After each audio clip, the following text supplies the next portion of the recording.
usigcina umalusi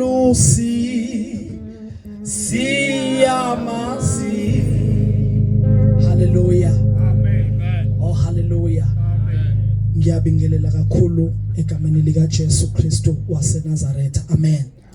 Yes, igama lami nguAndiswa kaMthetho Sibongo, umntwana kaNkulunkulu, ngiyakholwa ngisindisiwe. Hallelujah. Ngiyaqala kuza kule ndawo sitheme sithi sesihamba sibona singabona imuzi. Sahamba ngakho.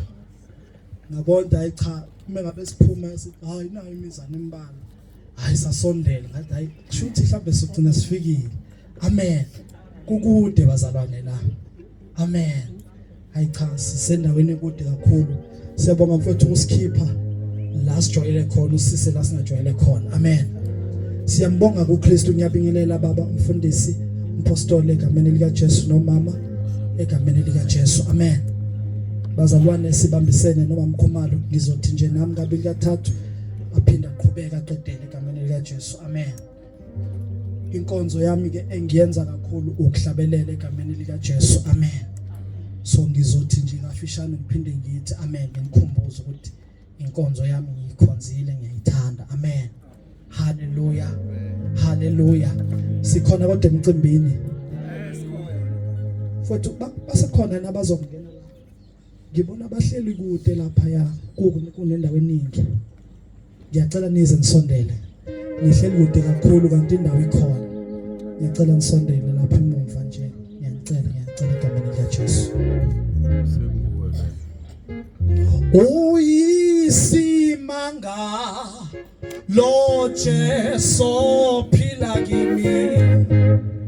Uyisimanga lo Jesu. Lo Jesu phila kimi. Uyisimanga lo Jesu. Lo Jesu phila kimi. Uyisimanga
Bazalwane ke sekuyezwakala nokuthi khona ukulunga emakhishini.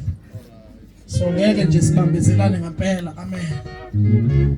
Siyambonga uJesu. Angikubingelele mfowethu okukhethekile. Amen. Uma ngabe ke uJesu ehlanganisa umuntu nomuntu ngenhloso ethile, uyawubona okay. Sahlangana nomfowethu efikile ngakithi empendle kwala nje eduze empendle. Amen. Efikile ezenkonzweni awukhonzanga, wathi efike ngayizolo kwavalwa ngakusasa kwathiwa lockdown. Amen. Kwaphoqutha akuhlukwane sikwemvuselelweni. Amen. So bazalwane sahlangana from that day kwakuqala kwethu ukubonana, sasaxhumana nje until namhlanje. Amen. Amen. Siyambonga uJesu. Asibingelele sinama guest wethu ahamba kunye naye umfowethu usanele egameni lika Jesu. Bazalwane ngizobathula ngithule kanjalo nama professions wabo ukuthi benzani. Amen. Njengoba begqoke nje lamajazi. Amen. Egameni lika Jesu ngiyacela ukuthi mengikubiza nje usukuma wave simshayile ihlombe kakhulu. Phakathi kwethu sino uMr Jeffrey Khambule oyimale nurse.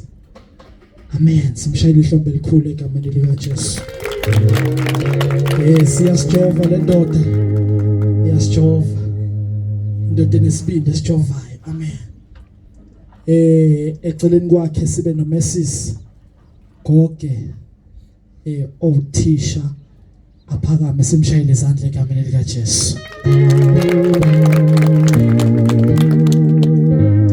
Jesus. Mase ngiphakamisa yena umfowethu usanele uClifford umlasi naye on a degree with teaching egameni lika Jesu. Siyabonga kakhulu. Siyambonga uJesu.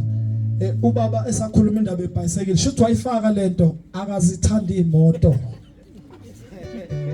Akazithanda imoto ubone ukuthi emadoda le ndoda thezalo ngiyibonile imoto hayi ngiyayithanda ke leya. Ubone ngathi awusethengile ngibone ngifaka iPolo wathi sengithenga iPolo hawu ndoda. So bazalwane siyambonga uNkulunkulu ukubona ukuthi uma sikuye sithokozile kuye namafruit wakhona kuyavela. Amen. So bazalwane kuyiko kunye ukuthi uma ngabe uzinikele emsebenzini kaNkulunkulu futhi uzinikele empilweni ukuthi ufuna ukuphumelela, uyakwenza uJesu kube possible kwenzeke. Amen. Siyambonga uJesu. Bazalwane ngiyacela ukuthi ke ngingabisakhuluma kakhulu, sizohlabelela nje bafowethu mase sidedela uLady Apostle egameni lika Jesu asiphe amazwi okuhlakanipha egameni lika Jesu. Mama umpostoli uPhiphi Ntsibande egameni lika Jesu.